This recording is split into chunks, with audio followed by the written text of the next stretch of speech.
আরে ভাই, তোরা ভালো আছিস? হ্যাঁ, অনেকদিন ভালো। পরে দেখতে পেলাম। হ্যাঁ, ভালো বল। তো এই ব্যাগের হাতে করে কোথায় যাচ্ছিস এখন?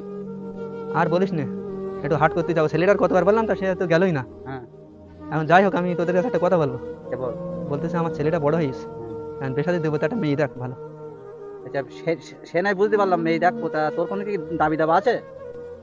দাবি দাবা মানে? তুই কি পাগল নাকি? আমরা নামাজ কালাম পড়ি, দাবি দাবার কথা বললি? হাই, ওসব কথা বলতে আস মুখে? ওসব না, একদম পুরো বিনা দাবিতেই কাজ হবে। তাহলে ভাই আমি একটু হাট করে আসি, বুঝলি? আচ্ছা যা। আর তুই একটু খোঁজ লাগাস। আচ্ছা ঠিক আছে যা। এই তোর তো বন্ধু লোক, হুম। মেয়ের কথা বলতেছি। আমার একটা মেয়ে আছে, কথা বলে দেখ। ডাক কোথালি? আর কথা বল। এ ভাই এদিকে আয়, শোন শোন শোন, এদিকে আয়। আমার পেছনটা রাখলি, একে তো দিনকাল ভালো যাচ্ছে না, তুই পেছনটা রাখলি তুই। হ্যাঁ বল। আচ্ছা ভাই তুই যা, আমি হ্যাঁ, তোর চল সঙ্গে যাচ্ছি, পরে কথা হয়, পরে কথা আমি সঙ্গে একটা হাটে যাবো। না চল। হ্যাঁ বল, কি কথা? বলছিলাম আমার ওই বন্ধুটার একটা ভালো মেয়ে আছে। ও, হ্যাঁ বল।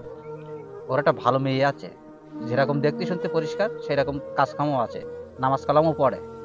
ও, সব তো বললাম। তা ওর কিরকম অতবিত্ত কিরকম? আরে তুই অর্থবিত্তর খোঁজ নিচ্ছিস কেন? তুই তো একটু আগে বললি আমি বিনা দাবিতে করবো। ওর পুরো মোরা গরিব ছেলে, গিয়ে বাজার করে খাইতে হবে। এইরকম গরিব তো একটা জিনিস ভাই, মেয়েটা ভালো, পরেশ ঘরে মেয়ে, এইটুকুন বলতে পারি। শোন ভাই, আমি দাবি দাবা নি বলেছি, এটা ঠিক। কিন্তু তুই একটা জিনিস বুঝিস না, আমরা নামাজ কালাম পড়ি, যেখানে সেখানে দাবির কথা বলি হয় না। এমন জায়গায় আমরা ঝোপ বুঝে কোপ মারবো, কোনো দাবি দাবা করা লাগবে না। গাড়ি বাড়ি সব পেয়ে যাবো, বুঝলি পারলি? আর ওসব মুরা গরিবের খোঁজ দিলি হয়? তুই বুঝিস না সিস্টেম। আমার কাছে নামাজ কালাম পড়তে বলে দাবি করতে হবে না, তাই বলি আগে যেখানে সেখানে গেলি হবে? তা তুই একটা ভালো জায়গায় দেখিস। ও বাদ দে, ও বাদ দে। আচ্ছা ঠিক আছে।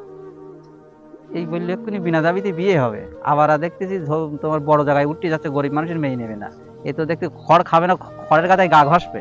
কি আজব লোকলে বাবা, ওর জন্য আর কে তুমি দেখবে মেয়ে। সমাজে কিছু কিছু ছেলের বাবা এমনই স্বার্থবাজি হয় যাদের আমরা চিনতে পারি না। ভিডিও ভালো লাগলে চ্যানেলটাকে সাবস্ক্রাইব করুন।